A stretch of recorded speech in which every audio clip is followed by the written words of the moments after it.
Well, as we wait for Engineer Choni to provide the BQ and the contractor who is doing the Kwakaveza drift and the Mavivia Yaida Road, we shift focus to the lands docket, where we shall have a look at some of the pressing issues that the Waziri involved has blatantly refused to address. To begin with, there is the riparian land that was reclaimed by a private investor at uh, around the Irish estate. Waziri Nicholas Nzioka was there about 2 weeks ago. He reported via social media that he was at the site. Whatever they agreed with the investor, we don't know. We are not privy to that. But later on, he will change tune and say that he doesn't know the place. Your Excellency, Governor Motula Kilonzo, if you visit that area, it is a total mess. There is a pipe that bore the Kilimanjaro water before it was exposed to theft. And for sure, it was stolen. We had warned the minister before, but he gave it a blind eye and a deaf ear. Was it intentional? We don't know. The harm that has been caused by this reclamation of riparian land that is allegedly public is so great. The road has been washed away. Lives have been threatened. The same Waziri could have considered building a dam, constructing some water park, a reservoir for that water. Because after some time, the residents of that area will be going to look for this water with donkeys when the water is wreaking havoc in the area at the moment. Am I the one missing a point? I don't know. On the same, we have roads that have been swept away owing to sand harvesting in the area, particularly the road that connects Kalanzoni to Mumando at a place we call Bushta, just outside St. Clair Girls High School. That area has been the source of illegal sand. The sand has been harvested at wee hours of the day. The minister is aware, the sand authority department is aware, nothing is happening. This is what has led to the breakage of the road. It's a wreck now. We don't have a road. As we speak, motorists cannot use that road again. We leave that. Kilombo Dam desilting was an agenda that was done by the county officials. Personally, I was present. The sub-county administration brought in officials from the water dockets and the sand authority, and they came to a consensus with the public that the dam should be desilted before the rains. Where did this plan evaporate to? As we speak, lorries fetch water, not water but sand, at night from that site. Who is selling this sand? Is the minister aware? Is the managing director, Wanangoi, aware? We are yet to know. Who sends them? Who protects the lorries? Because this sand has been carried not once, not twice. It is in record that several lorries have been reported and no action has been taken. Shall we now allow the community to sell their sand for their own economic gain? It is their primary source of income, and if they can benefit, let them be. Okay, we leave that and then we go to the issue of the runoff water from Major Likadia County that comes into the region that is Kalanzoni. We would propose that we have check dams, water plants, and another thing that can be done to ensure that we stop this runoff, because the water is essential for the people and the effects of runoff water is known. We can control this. This needs some level of intelligence. let that sink and let the right thing be done. I think with that,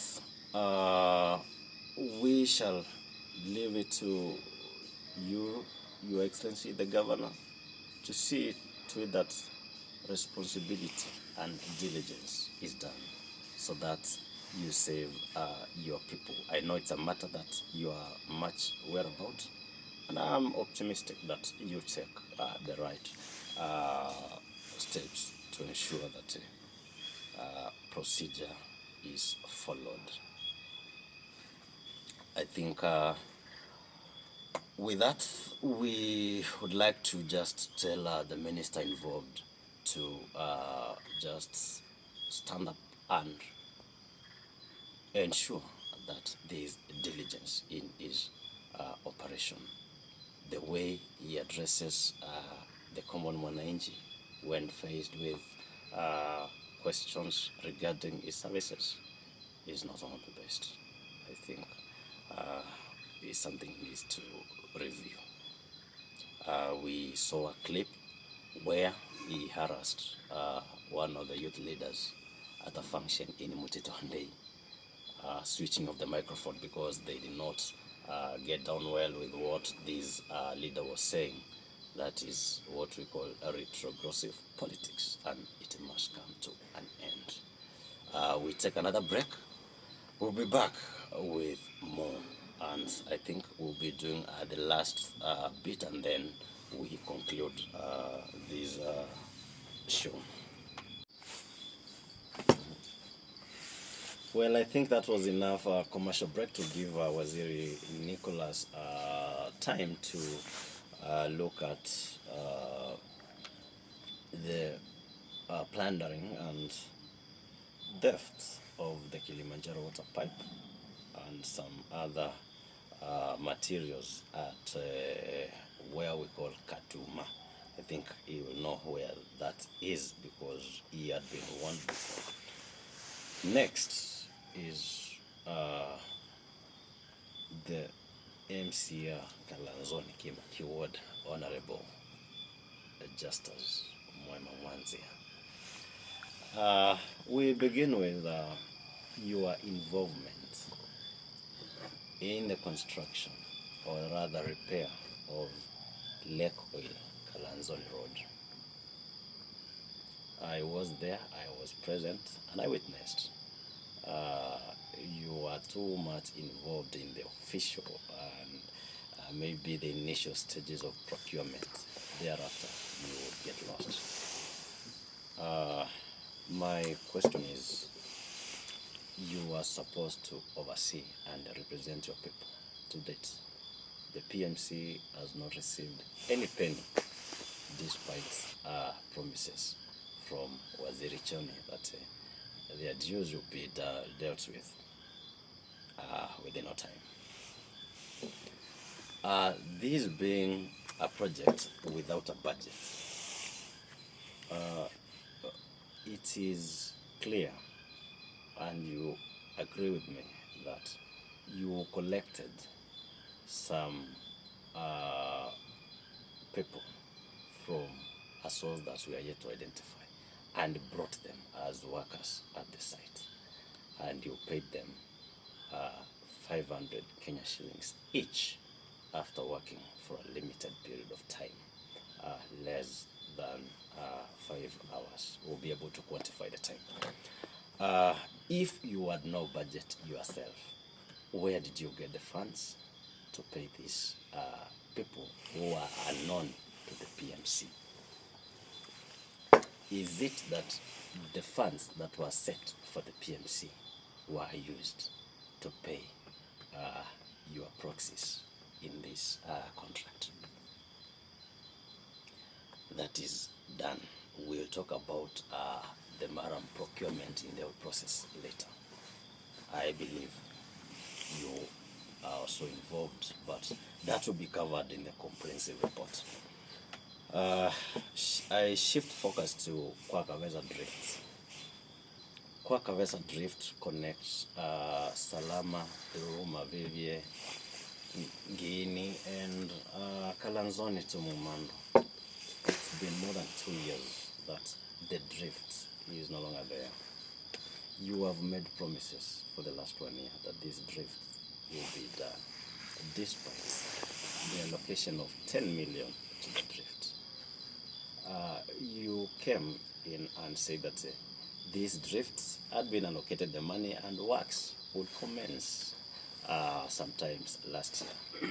After that, you promised again that the works would begin after the December holiday, that is January. January came, it never came to pass. Later on, you would change tune and say that it's a costly affair that would need more money to be actualized. So, talking of the money that would be needed to do that would be double what you had, or rather what was located for that. What are the plans to have these drifts done? Because it is 2 years. We have a serious school in the area, near girls. They cannot access the school from Kalanzoni, where a majority of the students come from, because of that road. You yourself cannot access your people in Kalanzoni, owing to this situation at the drift. Please, please, please, we request you to just do what is right and ensure that the drift is done. There is no time you can say that you're going to wait until the rains subside, because you have done this for the last 3 seasons and we cannot buy it anymore. You were also at Momando Kalanzoni Road last week, and I believe you did not like what you saw. Did you like the situation of the road? Where are the CBO women going to get transports when they want to access medical services? That road is very crucial for the people of Kalanzoni. What measures are you taking to ensure that it is done? Shifting focus from that, we come to the Sun issue, which has destroyed the majority of the roads within the ward.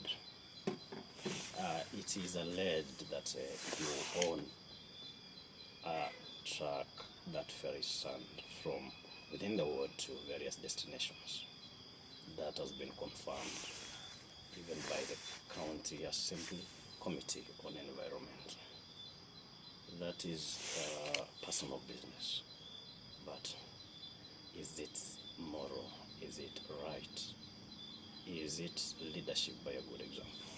We are fighting sand harvesting, and you are busy taking this as a lucrative business. Please reconsider that. I'll not talk about your yard where you sell sand from at Malili town. That will be covered in our subsequent reports. But then, before I let you go, you have a role to oversight, but I would be worried what you oversee. All right, welcome back. As we conclude this conversation, we want to just call upon our leaders to be responsible. They are placed in leadership positions to serve the electorate. Service to humanity is service to God. Let us be serious when we are discharging our duties. Let us remember that we are serving God. History will judge us. History will absorb us. Get your fate now. Will you be judged or will be absorbed by history? To all the leaders that we have maybe addressed today, you have realized where you're going wrong. Please work on your flaws.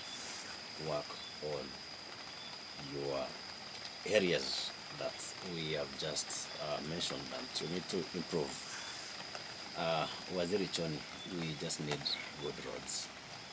We need prudent expenditure of public resources. Waziri Nicholas, we need to address the issue of drought and famine. Ensure that you tap all the water that is running off to the county. And on that note, we want to ensure that we also preserve our environment, a docket that falls under you. We recognize what Waziri Sonia Zilani, the ECM Trade and Industries, is doing. Please emulate her. Let us plant trees, because trees will take care of us in our old age. When I'm here, I think you are elected, not selected. Prove to the electorate that you are worth the vote. That juncture, I think we're going to conclude this conversation for today. Thank you for all the teams that made it a success, the various organizations that are behind this, all the members who are currently here with us, daring the rains and the cold nights, to just ensure that the message is delivered home. Thank you so much. You are a wonderful people. Next week, same time, same place, we shall be there, and all shall be well. God bless Makueni. God bless Kenya. Thank you.